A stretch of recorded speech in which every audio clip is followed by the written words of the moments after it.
બજાર થોડું સુસ્તીના માહોલમાં છે અને મને લાગે છે કે ક્રિસમસ હોલિડેના મૂડમાં આવી ગયું છે. અત્યાર સુધી મારા હિસાબે સારું એવું બ્રેકઆઉટ થઈ જવું જોતું હતું, પણ માર્કેટ એક મોટા એક રેન્જમાં અથડાઈ રહ્યું છે. 25,700 જે આપણે ડિસ્કસ કર્યું લાસ્ટ ટાઈમ, 25,700 750 આજુબાજુ બહુ મલ્ટિપલ સપોર્ટ છે ને બજાર મલ્ટિપલ ટાઈમે ત્યાંથી બાઉન્સ બેક થયું છે ને આ વખતે પણ ત્યાંથી જ બાઉન્સ બેક થયું. એટલે એક વાત તો નક્કી છે કે બજારને જો નીચે જવું હોત તો એ લેવલ ડિસિસિવલી તોડ્યું હોત. બજારને નીચે જવું નથી, ઉપર જવાના કારણો મળતા નથી અને કાંઈ ને કાંઈ નેગેટિવ ન્યૂઝ ફ્લો આવતા રહે છે. આજે બેંક ઓફ જાપાનનું રેટ હાઇકનું ન્યૂઝ ચાલુ છે. ટ્રેડ ડીલ માટે અહીંયા લોકો આવેલા પણ હજી ફાઇનલ થયું નથી, એટલે કોઈ પોઝિટિવ ટ્રિગર મળી નથી રહ્યું. બજારને જવું છે ઉપર, પણ ઉપર જઈ નથી રહ્યું. રૂપિયો થોડો સુધારા તરફ છે અને that is a good sign. એટલે મારા હિસાબે નિફ્ટી ધીરે ધીરે વાપસ પોતાનો જે 26,300 જે એને લેવલ ખોયું હતું અને 25,700 સુધી આવ્યું હતું, પાછું મને લાગે છે 26,300 તરફ જઈ રહ્યું છે. પછી આપની પાસેથી ફર્સ્ટ વેલ્યુ બેંક જાણીએ.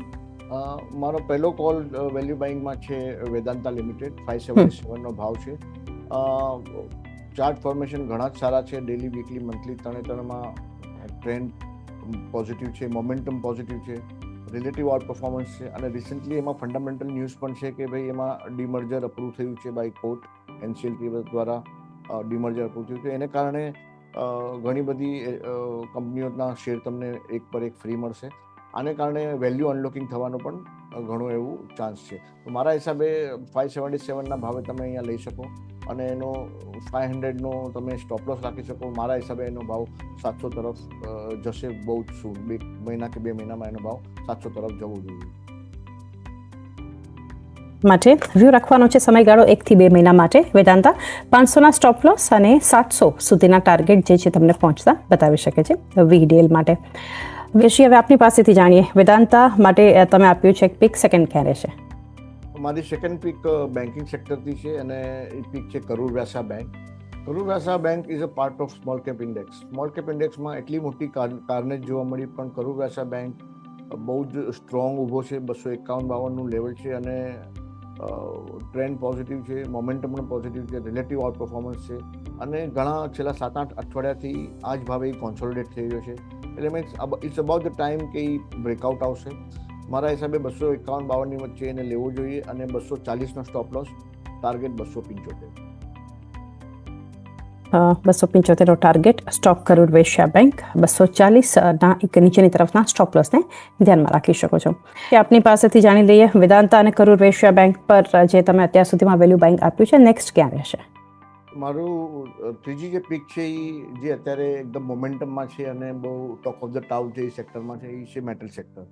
મેટલ સેક્ટરમાં હિન્દાલ્કો જે એલ્યુમિનિયમ પ્રોડ્યુસ કરે છે અને બહુ સારું એવું કામકાજ છે એમનું. એમના ડેલી ચાર્ટ, મંથલી ચાર્ટ અને વીકલી ચાર્ટ ત્રણમાં ટ્રેન્ડ પોઝિટિવ છે. મૂવિંગ એવરેજીસ બધી રાઇઝિંગ છે, મોમેન્ટમ પણ પોઝિટિવ છે અને રિલેટિવ આઉટ પરફોર્મન્સ પણ છે. 850ની આજુબાજુનું લેવલ છે આ ભાવથી લેવાનું. લગભગ 800 રૂપિયાનો સ્ટોપ લોસ અને મારા હિસાબે આવનારા સમયમાં છે આવતા એક કે 1.5 મહિનાની અંદર એનો ભાવ 950 જોવા મળશે. હિન્ડાલ્કો માટે 1 થી 1.5 મહિનાનો વ્યૂ રાખો, જ્યાં નીચે 800નો સ્ટોપ લોસ ધ્યાનમાં રાખજો અને ઉપરની તરફ 950 સુધીના ટાર્ગેટ બતાવી શકે છે રિલાયન્સ ઇન્ડસ્ટ્રીઝ. રાકેશજી, હવે આપની પાસેથી ફોર્થ અને લાસ્ટ વેલ્યુ બેંક પિક જાણીએ. કયા સેક્ટરનો કયો સ્ટોક રેકમેન્ડેશન્સ રહેશે આપના તરફથી? મારું ફોર્થ રેકમેન્ડેશન છે ફાર્મા સેક્ટર તરફથી અને મારી પસંદગી છે ફાર્મા સેક્ટરમાં લોરસ લેબ. લોરસ લેબ આજે એક બ્રેકઆઉટનો અટેમ્પ્ટ કર્યો. આજનો હાઈ ઓફકોર્સ 1048 હતો ને અત્યારે 1033નો ભાવ છે. વોલ્યુમ પણ સારું છે. ચાર્ટમાં તમે ડેલી, વીકલી, મંથલી ઓબ્ઝર્વ કરો તો ત્રણમાં ટ્રેન્ડ પોઝિટિવ છે, મોમેન્ટમ પોઝિટિવ છે. ભાવ બધા જ મૂવિંગ એવરેજની ઉપર છે. આ ભાવથી તમે એમાં લઈ શકો અને લગભગ 985નો તમારે સ્ટોપ લોસ રાખવાનો. આવનારા સમયમાં મને લાગે છે કે એનો ભાવ 1100 થઈ શકે છે. Okay, Laurus labs 985નો stop loss અને 1100 સુધીના એક ટાર્ગેટ જે છે આવનારા સમયમાં બતાવી શકે છે. ખાસ રજૂઆતમાં રજા લેવાનો સમય થયો છે. રાકેશજી, આપના ડિસ્ક્લોઝર્સ જાણીએ. ચાંદી, તમને ખ્યાલ છે અમે લોકો મોડેલ પોર્ટફોલિયો ચલાવીએ છીએ અને પ્રીમિયમ રિસર્ચ એડવાઇઝરીમાં ટ્રેડિંગ કોલ્સ આપીએ છીએ. તો હોઈ શકે કે આજે જે પણ સ્ટોક ડિસ્કસ કર્યા હોય એમાં અમે ટ્રેડિંગ કાં તો ઇન્વેસ્ટમેન્ટ કોલ આપ્યો હોય અમારા ક્લાયન્ટને અને આપ્યો હશે જે માનીને ચાલવું અને અમારા ક્લાયન્ટનું એમાં ઇન્વેસ્ટમેન્ટ હશે એવું સમજીને ચાલવું.